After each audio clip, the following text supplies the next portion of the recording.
এই পৃথিৱীত একদল পিতৃ মাতৃৰ কিমান আশা থাকে নিজৰ সংসাৰত এজন সন্তান হওক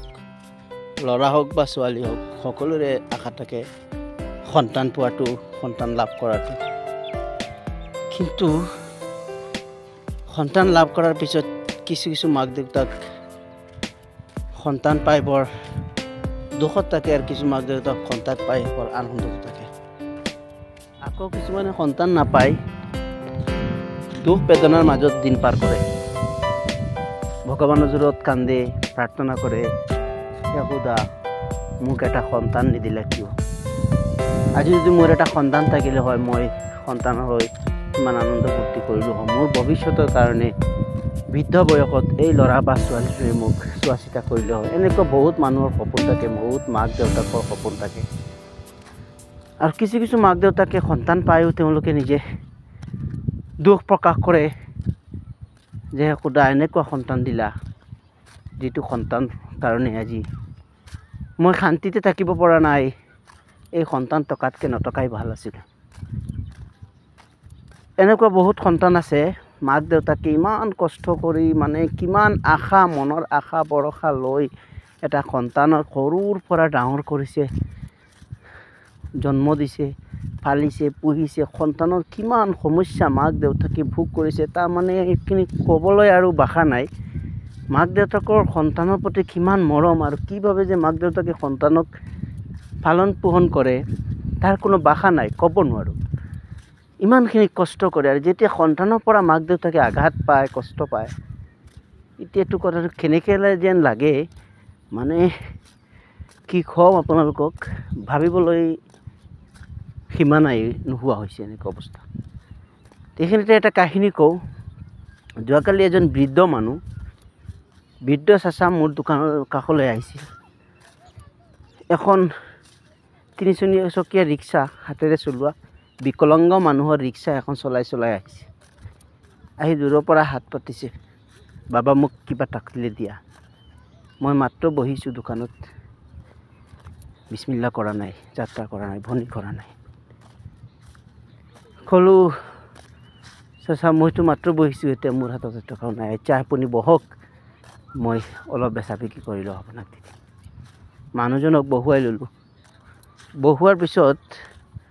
সুধিলোঁ চাচা আপোনাৰ কোনো নাই নেকি তেওঁ ক'লে কি ক'ম বাবা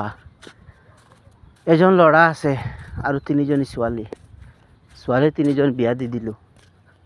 ল'ৰাজনো বিয়া দি দিলোঁ এতিয়া উপায়হীন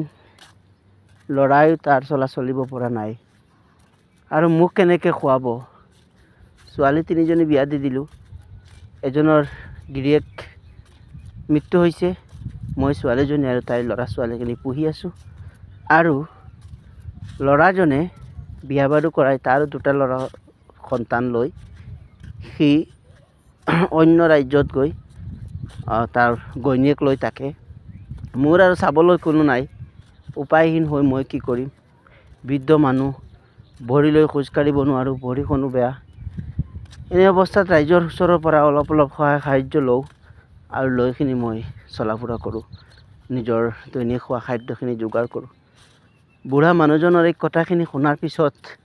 মোৰ অন্তৰখন এনেকুৱা ফাটিছে যে মই ভাবিব পৰা নাই কোন নৰপিশাচ সন্তানে তাৰ দেউতাকৰ কাৰণে এনেকৈ কৰে আৰে এজন দেউতাক এজন মাক নিজে খোৱা বোৱা কাপোৰ কানি পিন্ধা ভাত দি যিজনে আমাক ইমান সহায় কৰিছে নিজে মূৰৰ ঘাম মাটিত পেলাই আমাক খাবলৈ দিছে নিজে নাখাই আমাক খাবলৈ দিছে নিজেও নুশুই আমাক শুবলৈ দিছে সেইজন দেউতাকৰ কাৰণে আজি ল'ৰাৰ ওচৰত স্থান নাই সেইজন দেউতাকে ল'ৰাৰ পৰা একো পাবলৈ নাই একো খাবলৈ নাই সেইজন দেউতাকক দিবলৈ ল'ৰাৰ হাতত একো নাই ল'ৰাই বিয়া বাৰু কৰাই তাৰ ঘৈণীয়েক আৰু সন্তান সন্ততি লৈ সি অকলে অন্য ৰাজ্যত গৈ বাস কৰিব পাৰে মাক দেউতাকৰ সকলোখিনি থৈ এনেকুৱা সন্তান জন্ম দিয়াতকৈ এই যে মই প্ৰথমে কৈছিলোঁ কিছুমানে সন্তান জন্ম দি কান্দে আৰু কিছুমানে জন্ম নিদিয়াকৈ কান্দে এই নিদিয়াকৈ কান্দাটোৱেই ভাল। যিজন মাক দেউতাকে এই পৃথিৱীৰ আলু দেখুৱাইছে আমাক, সেইসকল মাক দেউতাকৰ কাৰণে আমাৰ হাতত 1 টকাও নাই। সেইসকল মাক দেউতাকক খুৱাবলৈ আমাৰ হাতত একো নাই। আচৰিত লাগে এই সংসাৰখনত, এই পৃথিৱীখনত মানুহৰ এনে হিংসাত্মক কাৰ্য, এনে ঘৃণনীয় কাৰ্য দেখিলে মনত ভয় লাগে। কোনখন পৃথিৱীত বাস কৰিছোঁ আমি? মই ক'লোঁ, খুড়া আপুনি কি আপোনাক ল'ৰাক নকয় নেকি ঘৰত আহিবলৈ আপোনাক দিবলৈ? বোলে দিয়ে,